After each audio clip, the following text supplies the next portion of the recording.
I'm going to show you how to do a ruck tied Tibetan. When I was first learning back carries in a wrap, I found a ruck to be one of the easiest to accomplish because there's not a lot of fooling around behind your back while you're getting baby situated. The method that I use to get Maxwell on my back is a hip scoot method. I know a lot of people Superman toss. Max hates that. So we started off with a hip scoot and we just kept doing it because it works for both of us. So I'm going to try to bribe him because he's not been very cooperative today. This is like our 6th attempt at this video. So, do you want a lollipop? Do you want one? Can I wrap you? No. Yes. Can you stand up so we can see you? Stand up. Ready? Yeah. All right. So, the ruck tied Tibetan is comfortable because you tie across your chest. You can do a knotless finish or actually tie with a knot. The reason this is comfortable is because it distributes the weight a bit more across your chest and takes it off your shoulders a little bit. It's also flattering because it doesn't tie right around the waist. And also comfortable for pregnant people like me because, again, it doesn't tie right around the waist. So we're going to start this. I've got a 5-meter rep, which is a bit long for this carry, but I know that's what you're using, so I grabbed that. Max now has a lollipop for both hands, so we're going to try this again. So first off, you're going to find your middle marker, which I have right here, and you're going to put it, you're going to hold it. You want it to like be right about here because I'm going to create the seat while he's on my hip. You want the middle marker to be on the middle of baby's back. So I've got the rest of my wrap on one side bunched over my shoulder. See, across my back and bunched. And while I'm dealing with this side, I'm going to anchor this side by tucking it between my knees. And then I'll deal with him. And so what I'm going to do, I'll tell you first, is I'm going to get him sitting on my hip, kind of like when you're getting him into a ring sling, and you're making a seat on your hip for a hip carry in a ring sling. So I'm going to seat him on my hip, and then I'm going to tuck the top rail into my teeth. So I find that easiest. And then while I have that tucked, I'm going to grab the bottom rail, pull it up between his legs and between the two of us to make a nice knee-to-knee seat.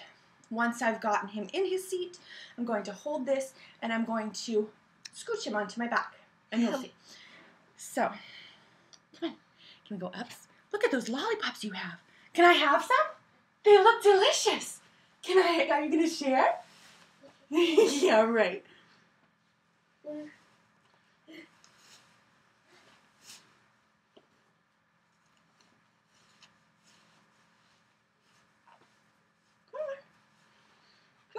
Cooperate.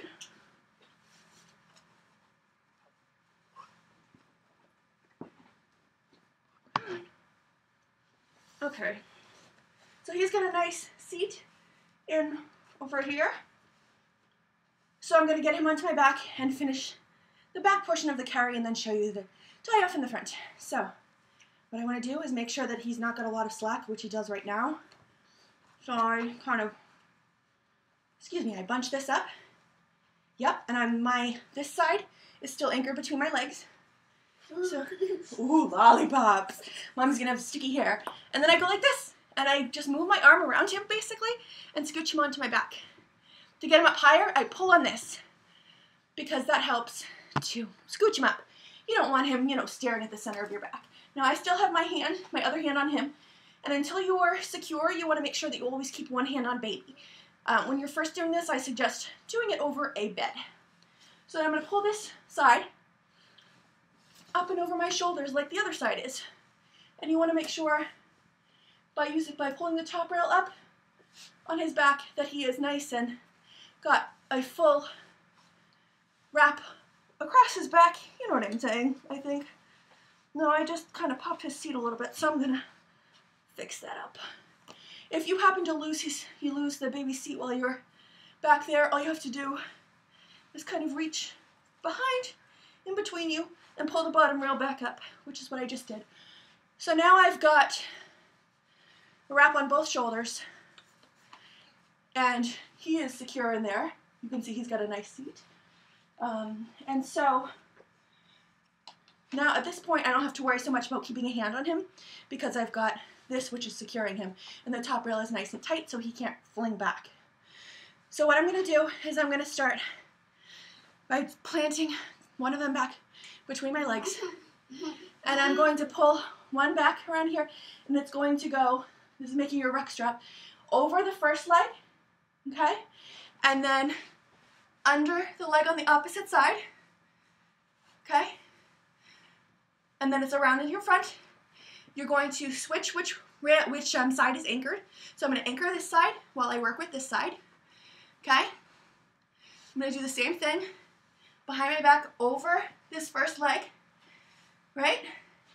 And then under the opposite leg. And what this is doing, it's crisscrossing in between their legs, so they're not going to be able to really pop their seat.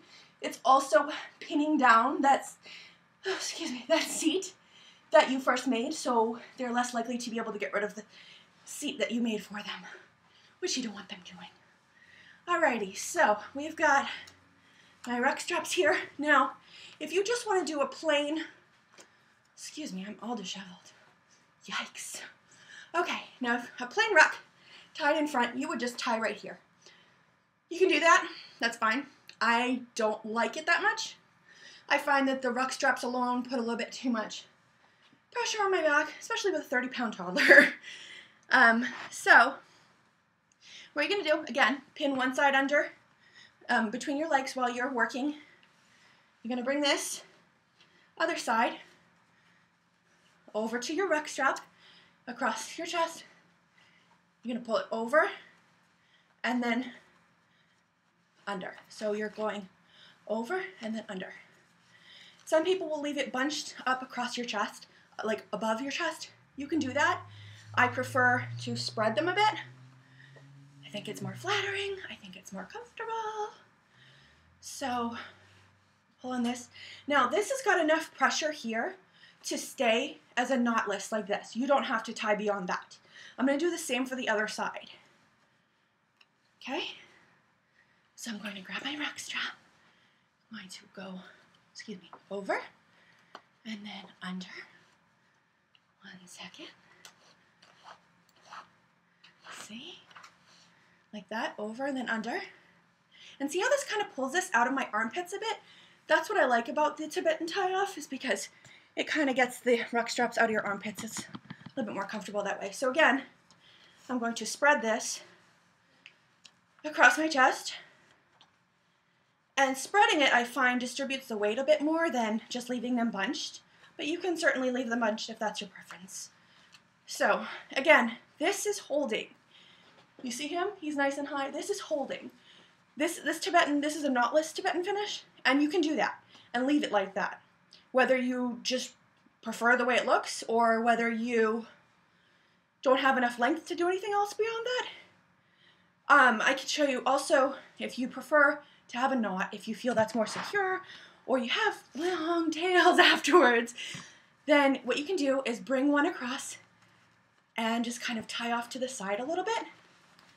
You can do a half knot or a full knot. I prefer a half knot, because at this point, you're pretty secure. Really secure. So you can go off to the side and do a knotless, or do a half knot finish like that. And then your tails are right here. And I mean, that's used up most of my 7-meter wrap, so you should have a similar experience, hopefully. So what he's got here, he's got a nice seat here with his rack going up to his top of his shoulders, which is good. You can see that the top rail is nice and snug, so he's not going to be able to fling back too far. Even with his lollipops, he's not going to be able to fling. He's there. The Tibetan finish, which, again, spread out, distributes the weight really nicely, and there's nothing, around my stomach. There's no anything. So again, that's really comfortable to me. Now, when you're at this point, you can also spread the shoulders a little bit and cap them. I find that more comfortable. Excuse me, we're doing a lot of adjusting. Okay. So I cap them a little bit. And that's your ruck tie Tibetan. It looks a lot harder than it is. I promise you, it's easy. A few tries and you'll be nailing it. And again, practice over the bed or with a spotter when you're first doing it. I practiced over the bed. We never fell, but it was nice to have it there in case. Anyway, I hope that helps you. And let me know if you have any questions. Bye! Max, say bye. Bye.